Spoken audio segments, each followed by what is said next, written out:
अब हम चलते हैं हमारी दूसरी वाली किताब जिसका नाम है एट जीरो, जो डॉक्टर जो विटाले ने लिखी है। हम चैप्टर नंबर 3 कर रहे हैं। That was Mona crazy. So no, she wasn't crazy. ऐसे हमको भी तो लोग क्रेजी सोचते होंगे कि कैसी बातें करते हैं। Isn't it? हमारे घर में, हमारे घर परिवार में, आसपास में भी लोग होंगे कि ये लोग, इनका दिमाग खराब हो गया है, ये पता नहीं क्या करते रहते हैं, क्या प्रैक्टिस है। तो जैसे मोना क्रेजी थी, वैसे सब ये भी बोलते होंगे, is Bhavna crazy, is Deepika crazy, is Deepti crazy. I think it's better to be crazy than being too sane, right? नहीं तो वो लॉजिकल माइंड को शट डाउन मोड पे डालना बहुत जरूरी है, तभी मैजिक दिखने शुरू होता है। इसीलिए तो हमको मैजिक दिखता है इतने सारे, है ना? एक के बाद एक अच्छी चीज हो जाती है। तो कल हमने कॉर्ड्स के बारे में पढ़ा था, जहां पे डॉक्टर जो विटाले ने हमको समझाया था कि उनको मोर्ना ने मिस्टर ह्यूलेन को, और उन्होंने डॉक्टर जो विटाले को बताया था कि हर एक चीज जो हमारे घर में होती है, अगर एक गिफ्ट भी आप किसी स्टोर से खरीद के लाए हो, किसी और ने अपने हाथों से दिया है, उसके बाद बिलिंग किसी और ने की है, पैकेजिंग किसी और ने की है, उसके बाद आप अपने घर में लेके आए हो, तो उसमें बहुत लोगों की एनर्जी है। क्योंकि हर एक चीज में एनर्जी होती है, चाहे वो एक इयररिंग हो, चाहे वो एक छोटा सा धागा हो, सुई हो, हर चीज में एनर्जी होती है। तो उन्होंने कहा था वो एनर्जी आप अपने घर लेके आए हो, और उस एनर्जी का असर आपके जीवन में जरूर पड़ेगा। अब एनर्जी तो दो ही तरह की होती है, पॉजिटिव या नेगेटिव। तो इस तरह उन्होंने कहा कि एनर्जेटिकली हर चीज से हमारा कॉर्ड होता है, किसी भी सिचुएशन के साथ में, किसी ऑब्जेक्ट के साथ, इंसान के साथ। तो ये उन्होंने समझाया था कि क्लीन करना बहुत जरूरी है। और कल वाले सेशन में बताया था दैट जैसे क्यूरियोस के आइटम होते हैं, पुराना ग्रामोफोन, पुराना टेप रिकॉर्डर, या कोई भी चीज हमारे घर में होती है ना? इसीलिए कहते हैं कि अगर आपके घर में कोई भी ऐसा सामान है जो आपने यूज नहीं किया बहुत टाइम से, तो डी क्लटरिंग का मतलब यही नहीं होता है कि खाली करो। डी क्लटरिंग का ये भी मतलब होता है कि वो जो आपने कपड़ा 2 साल से नहीं पहना, मे बी हम सबके पास बहुत टी शर्ट्स है, राइट? तो कुछ टी शर्ट्स होते हैं हमने बहुत टाइम से पहनी नहीं होती है, यूज ही नहीं की होती है, लेकिन हमको नहीं निकाली जा रही है उसको, for whatever reasons. Maybe बहुत कुछ याद जुड़ी है, कुछ लाइक बहुत महंगी थी, मे बी ऐसी भी चीजें होती है ना, कि बहुत महंगी थी इसलिए हम किसी को दे नहीं रहे हैं। अब हमारे यहाँ वो रखी हुई है, हो सकता है आपको फिट भी नहीं हो रही है, आप सोच रहे हो एक दिन हम पतले हो जाएंगे तो वो वाली टी शर्ट पहन लेंगे, लेकिन वो स्टक एनर्जी है आपके लाइफ की, और उस स्टक एनर्जी के कारण बहुत सारी चीजें स्टक हो रही है। Because at the end of the day सब कुछ एनर्जी ही होता है ना? चाहे शब्द हो, चाहे हमारा विचार हो, चाहे हम कहीं जा रहे हैं किसी जगह पे, आपको एनर्जी फील हो जाती होगी, है ना? एनर्जी गुड है कि एनर्जी नेगेटिव है। तो ये बहुत जरूरी होता है दैट एक तो डीक्लटरिंग का मतलब ये होता है कि सारी जो रुकी हुई एनर्जी है, कहते हैं ना घड़ी रुकी हुई घर में नहीं होनी चाहिए, या तो आप उसमें सेल डाल दो, अगर वो बियॉन्ड रिपेयर है तो आप उसको डिस्कार्ड कर दो, लेकिन उसको घर में नहीं रखना है रुकी हुई चीज को। इसीलिए हर चीज चलती रहनी चाहिए, हर चीज मोबाइल होनी चाहिए, या तो काम में आ रही है, अगर वो रुकी हुई चीज है। इसीलिए कहते हैं कि जितना ज्यादा आप चेंज करते रहोगे, कहते हैं ना जो ट्रैवल भी बहुत करते हैं वो अपने आप उनके लाइफ में बहुत पावरफुली चेंज आता जाता है, ओनली बिकॉज वो लगातार मूव करे, उनकी प्लेस, उनकी एनर्जी शिफ्ट हो रही है।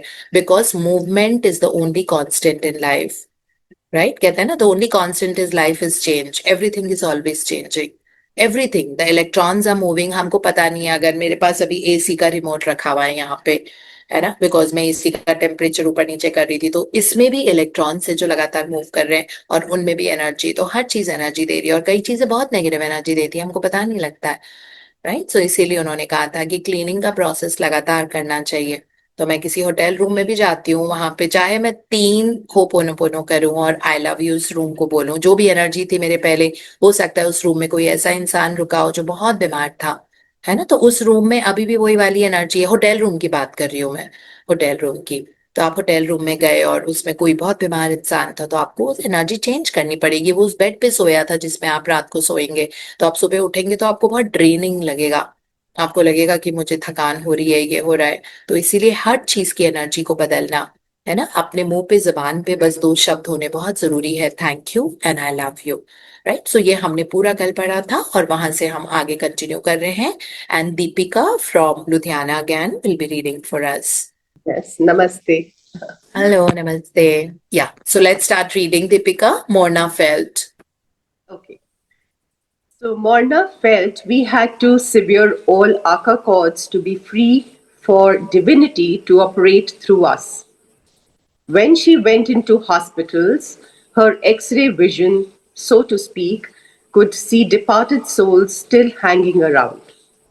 Her Ho'oponopono was about karmic cleansing. Once she freed their bonds to this plane, they moved on. Her method was to say her favorite cleansing prayer. She compared it to the Lord's Prayer but preferred it for clearing bonds. It was her inspiration to do it this way. She gave it to the world as a gift for us to use freely. Dr. Hewlin and I still use it. Here it is. Yeah, so this is Morna's prayer which is there and I'm so glad इस किताब में उन्होंने बताई है. So this is my go to practice. मैं तो बहुत ज्यादा होपोनोपोनो नहीं करती बट क्लीनिंग टूल्स यूज करती हूँ. सो अगर हमें लगता है क्लीनिंग टूल्स की जरूरत नहीं है, वो नहीं है, नहीं, एक्चुअली क्लीनिंग टूल्स ही यूज करते थे डॉक्टर ह्यूलन जब वो हवाई स्टेट हॉस्पिटल में थे. और वो बहुत, तो है हमारा पर्सपेक्टिव है that these are not necessary and all that. आप क्लीनिंग टूल और ये वाली प्रेयर और क्लीनिंग टूल्स यूज करो, आपकी पूरी लाइफ बदल जाती है. And of course you can use the 4 phrases as well that way. So ये गिफ्ट थी ब्यूटीफुल जो डॉक्टर ह्यूलन एंड डॉक्टर जो विटाले यूज करते थे. And I didn't even know इस किताब में. That's really wonderful. सो ये बहुत इंपॉर्टेंट प्रेयर है. या Spirit conscious, please locate the origin of my feelings, thoughts of dash, fill in the blank with your belief, feeling, or thoughts. Take each and every level, layer, area, and aspect of my being to this origin. Analyze it and resolve it perfectly with God's truth. Come through all generations of time and eternity, healing every incident and its appendages based on the origin. Please do it according to God's will until I'm at the present, filled with light and truth. God's peace and love, forgiveness of myself for my incorrect perceptions, forgiveness of every person, place, circumstances, and events which contributed to these feelings and thoughts. Morna said we are to say the prayer 4 times each time we want to release something. She felt that if you memorize the prayer, you could more easily bring it up in your consciousness, but that reading it was perfectly fine.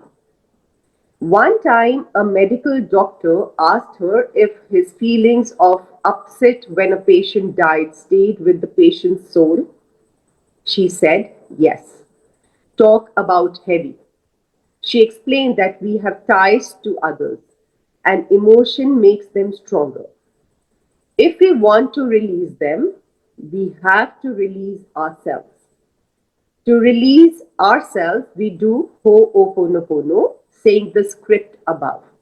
या so let us just understand. सबसे पहले paragraph में जो आज हमने पढ़ा है वो ये पढ़ा है दैट मोरना जब किसी भी हॉस्पिटल में जाती थी, जो हमने कल वाले सेशन से वो कंटिन्यू हो रहा था, दैट लोग उनको हॉस्पिटल में बुलाते थे, नर्सेस बुलाती थी, बिकॉज नर्सेस डे नाइट की ड्यूटी करती थी और उनको लगता था कि बहुत सारे लाइक स्पिरिट्स मरने के बाद हॉस्पिटल में घूम रहे होते हैं. फ्लश अपने आप चल जाता है, लाइट अपने आप ऑन हो जाती है, एकदम से कॉरिडोर में से कोई ऐसे भूत प्रेत चल रहा है ऐसे पता लग जाता है. तो इतने सारे मतलब बहुत सारे ऐसे घोस्ट करते थे, कहीं पे कुछ हो रहा है. कभी एलिवेटर्स में होते थे वो, मतलब लिफ्ट में आप गए और साथ में एक हेजी सी बॉडी है और वो लिफ्ट के बटन अपने आप दबे जा रहे हैं, जो आपने 3 दबाया है तो 6 दब गया. ऐसे बहुत इंसिडेंसेस होते थे, है ना, बिकॉज बहुत लोग हॉस्पिटल में they leave their life and they go. और कई बिना तृप्त वाली आत्मा होती है जो उनको जाने का बिल्कुल मन नहीं था, बच्चे छोटे हैं या कुछ ऐसा,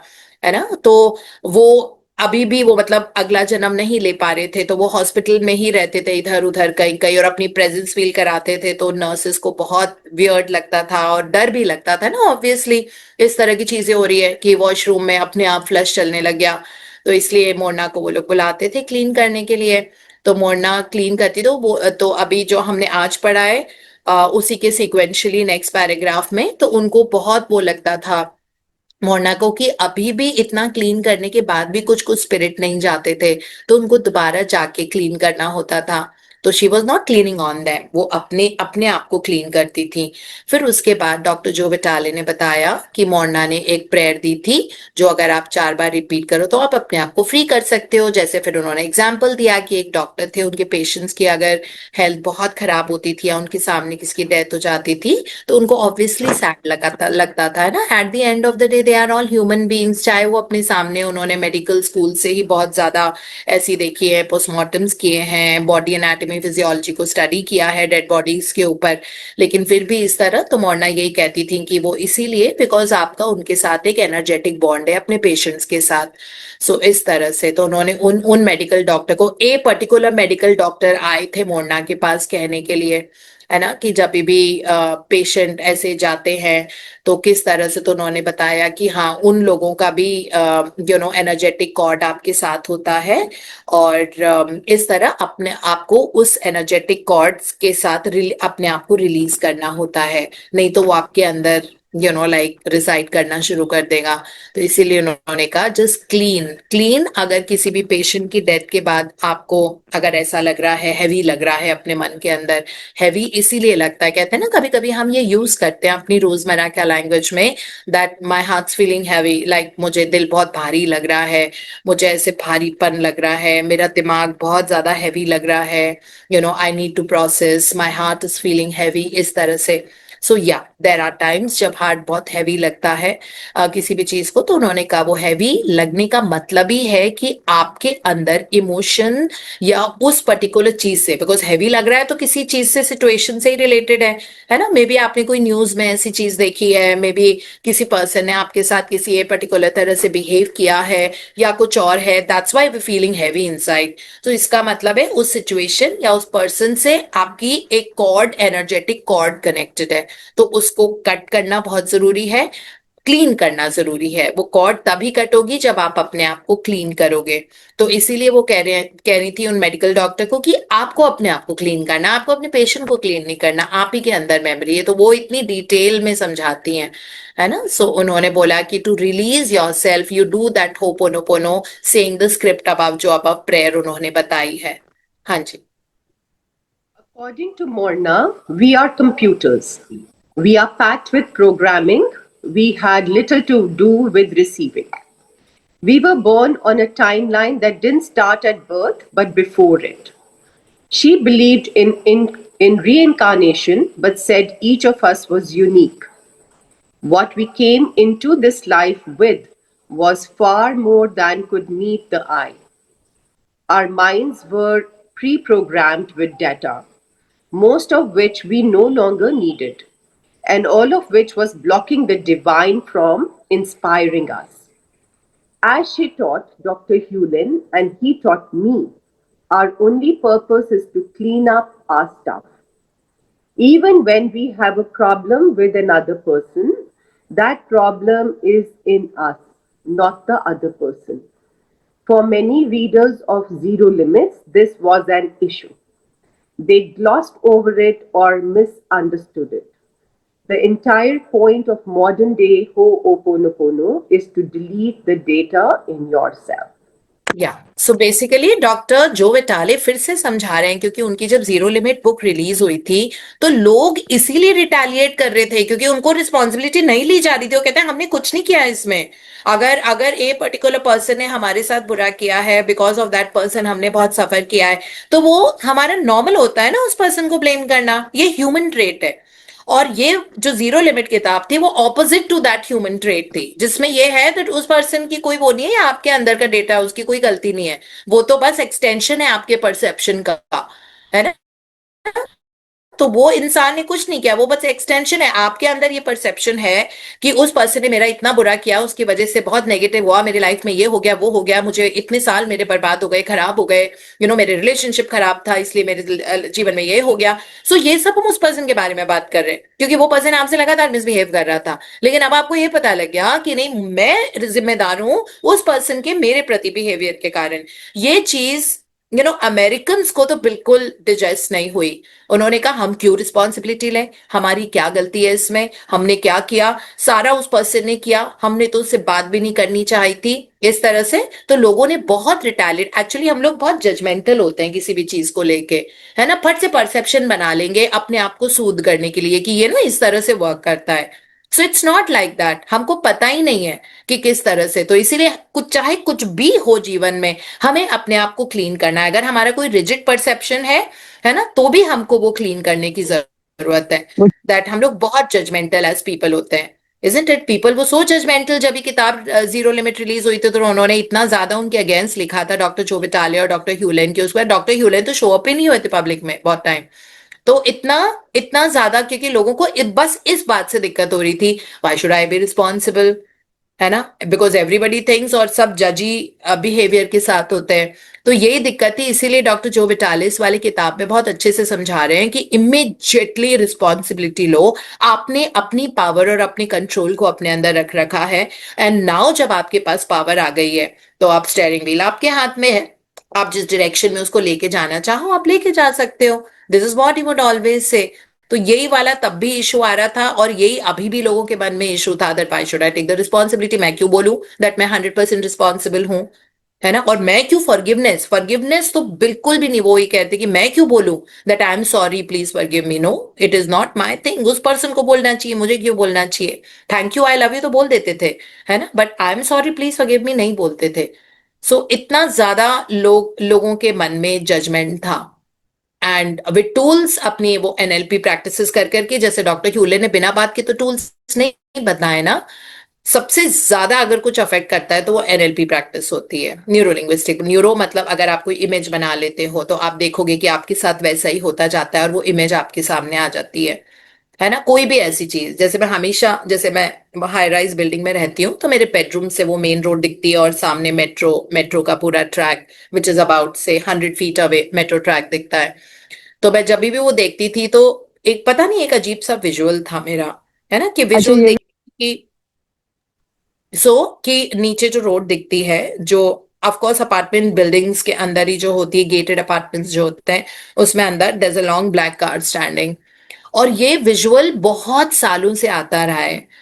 एंड जब गाड़ी लेनी थी ना तो मैंने सोचा था मुझे मेरी वाली गाड़ी, नॉट दीपक या कुशल की, जो मेरी पर्सनल कार है, तो वो जब लेना था तो मुझे ये था that I have to take a deep maroon coloured car, है ना। तो मैंने लिखा भी एक दो बार वही था, deep maroon colour car car या कुछ। बट इवेंचुअली जब मैं खरीदने गई तो मेरे पास ब्लैक कार आई।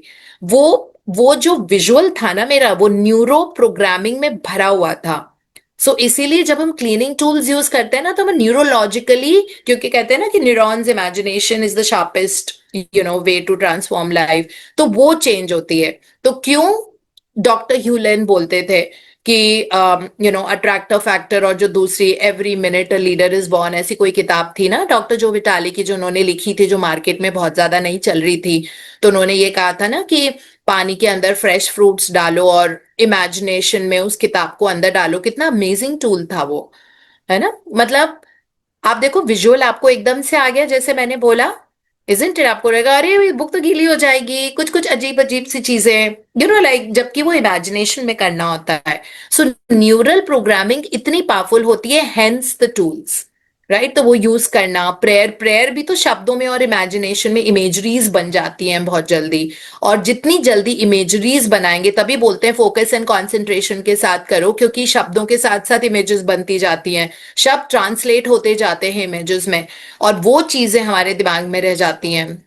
तो इस तरह हमको आगे जा जाके, जैसे उन्होंने कहा, दैट अपने अंदर से वो डेटा डिलीट करने के लिए, डिलीशन है वो सारा प्रोसेस, वो करने के लिए आप जो भी यूज कर रहे हो उसको फोकस के साथ आप करते जाओ करते जाओ करते जाओ करते जाओ, और वो डेटा डिलीट होता जाएगा। लेकिन अगर किसी को दिक्कत आ रही है ये कहने में that I am sorry please forgive मी, तो वो कहना पड़ेगा अपनी यूनिपीली को, अपने सबकॉन्शियस माइंड को, बिकॉज वहीं से तो अमाकुआ कनेक्टेड है ना। तो अपने आप से वो चीजें को क्लीन कर करके you will see that divinity start stepping इन, और आपको ना बहुत अमेजिंग एक्सपीरियंसेस होने लग जाएंगे, बिकॉज ये जो प्रोसेस होता है क्लीनिंग का, ये बहुत ज्यादा पावरफुल होता है, लाइक छोटी छोटी चीजों में। सो like yesterday we had to go to Deepa's housewarming and clinic inauguration, Deepa Gupta's, right?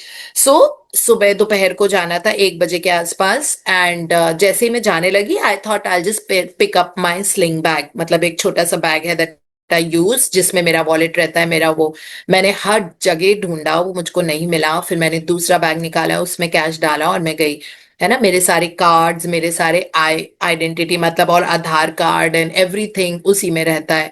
Aadhaar, voter ID, pan card, वो सब उसी वॉलेट में था जो मेरे स्लिंग बैग में था, उसके अंदर एक वॉलेट था, तो उसी में था। And I just didn't get it. मैंने बहुत 15 मिनट में ढूंढती रही और मेरे ड्राइवर नीचे वेट कर रहे थे, तो मैंने उनको बोला था, मतलब गाड़ी बेसमेंट पार्किंग से निकाल के आप वहां पे ले आओ सामने। तो बल्कि उन्होंने 15-20 मिनट बाद फोन किया कि दीदी सब ठीक है, आप अभी तक आए नहीं हो, because I was in a Hari in any case, you know. मैंने उनको बोला था बस आप निकालो, गाड़ी लगाओ, मैं आती हूँ। And I just didn't get it. You will not believe मैंने कितने 3 होपोनोपोनो किए होंगे, ठीक है। And I just sat in the car, और मुश्किल से, मतलब हमारे घर के सामने 2 होटल्स है, लाइक हिल्टन, वो मैं वहां तक पहुंची नहीं होंगी, और मुझे याद आया कि वो जो विंडो के नीचे, जो एक्सटेंडेड विंडो के नीचे वो छोटा सा क्लोजेट हम निकालते हैं ना, आपका वहां पे बैग है। Can you believe it? I was amazed to see the power कि जब हम अपने डेटा क्लीनिंग 24/7 करते रहते हैं, तो हमको इस तरह के, that was total divinity talking. I would never have found it, because उसके नीचे मैं ज्यादा सामान रखती नहीं हूँ, और वहां पे मैं देखती ही नहीं हूँ, मतलब। और पता नहीं मैंने रखा, मे बी मेरे हस्बैंड ने रखा होगा, क्योंकि घर में बहुत स्टाफ है और बहुत लेबर्स आ रहे जा रहे हैं, तो मेरे हस्बैंड ने वहां पे रख दिया होगा या जो भी था, but it was finally there. And मुझे विविड पिक्चर आई उसकी, कि वो वहां पे, उसमें भी 2 शेल्व्स है, एक ऊपर एक नीचे, जो एक्सटेंडेड विंडो के नीचे जो क्लोजेट है, एक ऊपर एक नीचे, तो वो भी आ गया था कि नीचे वाले शेल्फ में रखा हुआ है। You know, can you believe it? So ये चीजें बहुत एक्सपीरियंशियल होती हैं, और you know, like it adds to the thrill that, oh my god, this is how it works, you know, all those things. So इसीलिए पूरी responsibility लेके अगर हम अपने आप को क्लीन करते रहेंगे, अब मैंने उसके लिए तो क्लीन नहीं किया था, है ना, बाकी चीजों के लिए तो of course all of us are cleaning, मैं भी क्लीन कर रही हूँ बहुत ज्यादा, अलग अलग जो लाइफ के एस्पेक्ट्स हैं, जिसमें हमें लगता है लिमिटिंग बिलीफ है, ज्यादा जजमेंटल हो रहे हैं, यू नो, फिक्स्ड ओपिनियटेड हो रहे हैं, तो उन चीजों को डेफिनेटली हम क्लीन कर सकते हैं। तो उन क्लीनिंग की वजह से आपके लाइफ के बाकी एरियाज में आपको जादू दिखने लग जाएगा, और जिस शब्द को या जिस सिचुएशन को हम जादू बोलते हैं, वो basically you can say, oh this is divinity, this is divinity working in your life. And it was so amazing कि मैं पूरे टाइम जो दीपा के वहां पे रही हूँ, तो और उसमें कुछ कैश भी अच्छा खासा अमाउंट रखा हुआ था मेरा उसमें, है ना। फर्स्टली ऑफ कोर्स कार्ड्स थे, कैश था, सब कुछ था, सारे आई प्रूफ्स थे। और अभी इस पूरे महीने मेरा ऑन एंड ऑफ ट्रैवल है, अभी कल परसों मैं ट्रैवल पे चली जाऊंगी, उसके बाद फिर से ट्रैवल है, वो भी इंटरनेशनल ट्रैवल है, तो सारे आपको प्रूफ्स चाहिए होते हैं ना उसके लिए। सो अब वो बने भी इतनी जल्दी कैसे बनेंगे, दिल्ली में रहना नहीं है इतना ज्यादा, तो इस तरह से life has become so comfortable and so easy, और आप इसको एक्सपीरियंस करोगे मोमेंट मोमेंट में। So Deepika will be reading only so much today, and thank you so much for your debut reading, you read it so beautifully and your voice is beautiful. So yeah, that is how much will be reading today. And इस prayer को apply करना, ये जो मोरना की prayer है, आप ये भी कीजिए, क्लीनिंग टूल्स कीजिए, प्लीज ड्यू ड्रॉप कीजिए, इतना तो था ही ना पिछली किताब में, आप सीपोर्टिंग कीजिए, और आपको बहुत सारा डिफरेंस नजर आएगा, है ना। ये छोटी छोटी सी चीजें होती हैं, that to clean, to erase and take it back to the point of creation, so that way, so you will see a lot of difference happening in your life and enjoy life to the fullest. So that's all we have in our session today.